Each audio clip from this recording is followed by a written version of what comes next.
Olá pessoal, nesse vídeo vamos ver se é possível Bolsonaro ganhar no segundo turno mesmo com cenário desfavorável. Primeiramente, é importante conhecer os primeiros e segundo turnos do passado. Esse gráfico que vocês estão vendo corresponde à porcentagem de abstenções. Desde 89, as abstenções sempre aumentaram no segundo turno, de cerca de 2 a 4%. O teto das abstenções ocorreu em 2010, com 22%. Esse outro gráfico corresponde aos votos brancos e nulos somados. Ao contrário das abstenções que aumentam no segundo turno, os votos brancos e nulos diminuem no segundo turno. A porcentagem de pessoas que decidem votar em um dos candidatos no segundo turno varia entre menos de 1% até 4%. O interessante desses dados é que quando votos brancos e nulos estão abaixo de 8%, o número de pessoas que decidem votar em alguém no segundo turno é pequeno. Na eleição de 2018, os votos brancos e nulos somados alcançaram 7% no primeiro turno. Então, de acordo com esses dados, espera-se que poucas pessoas mudem de opinião no segundo turno. Esse foi o resultado do primeiro turno para presidente em 2018. Então vamos trabalhar com esses números e fazer uma projeção para o segundo turno. No segundo turno, é muito difícil prever o que se passa na cabeça de cada eleitor. Por exemplo, o eleitor que votou em um candidato no primeiro turno pode votar branco no segundo turno, ou pode repetir o voto do primeiro turno, ou talvez nem compareça no segundo turno. O eleitor que votou branco ou nulo no primeiro turno pode votar em alguém no segundo turno, ou repetir branco e nulo, ou faltar à votação no segundo turno também. Até mesmo o eleitor que não compareceu no primeiro turno pode votar no segundo turno, em alguém ou até mesmo branco e nulo.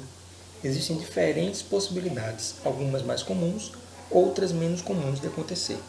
Mas vamos abordar um cenário desfavorável para o candidato que obteve mais votos no primeiro turno, Bolsonaro. É nesse aglomerado de números onde a mágica acontece. Esse apanhado de números corresponde à migração de votos. Em amarelo, eu destaquei os candidatos cujos eleitores podem votar tanto no Bolsonaro quanto no Haddad.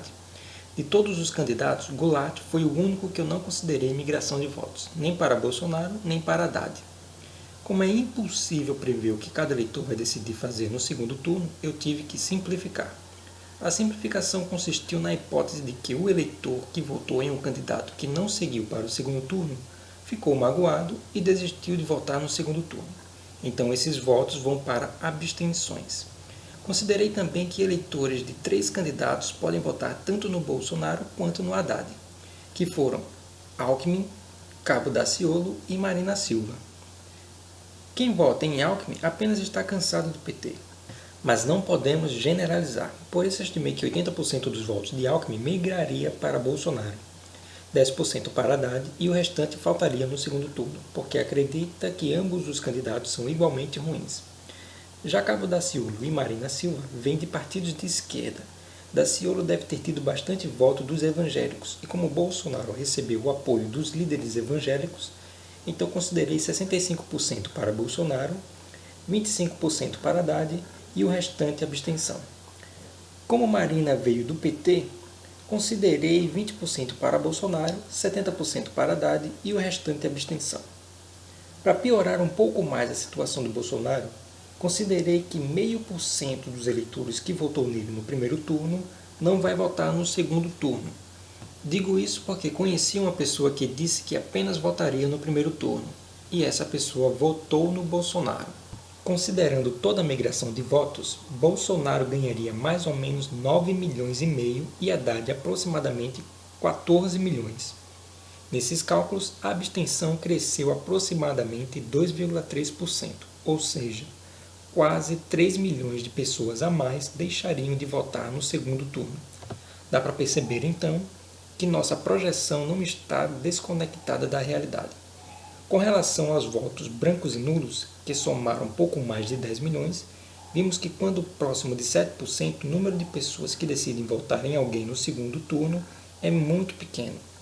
Mas para piorar o cenário para Bolsonaro, considerei que dos 7% que votou branco ou nulo no primeiro turno, 4% decidiu em quem votar no segundo turno e 3% vai continuar no branco ou nulo. Lembrando que esses 4% correspondem a quase 6 milhões de votos. Daqueles que não vão mais anular seus votos, 80% foi convencido a votar no Haddad e 20% no Bolsonaro. A apuração dos votos projetada para o segundo turno ficou assim: Bolsonaro com quase 60 milhões de votos, Haddad com aproximadamente 50 milhões e branco e nulo com quase 4 milhões e meio.